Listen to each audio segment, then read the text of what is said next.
তুই আমাদের ওর জায়গা থেকে দেখতে পাচার করে দিস, ঠিক আছে? আমরা কিন্তু মাল নিয়ে বর্ডার গার্ড পার হয়ে যাবো। ওকে, যারা আসবে তাদেরকে ধরে রাখবি, ঠিক আছে? সবাইকে ফোন করে দিবি। আর্মিরা যেন কিছুতেই যেন ঠিক না হয়, ঠিক আছে? আর্মিরা যেন ঠিক না হয়। কি টাকা নিয়ে আমাদের যে আর্মিটা করছে তাদেরকে এই সেই পাথলি, এই যে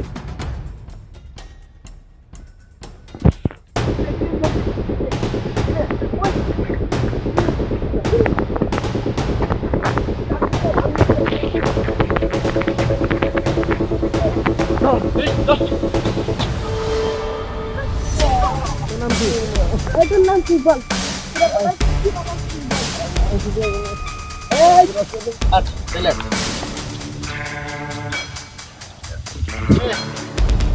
করিস আমি না আমি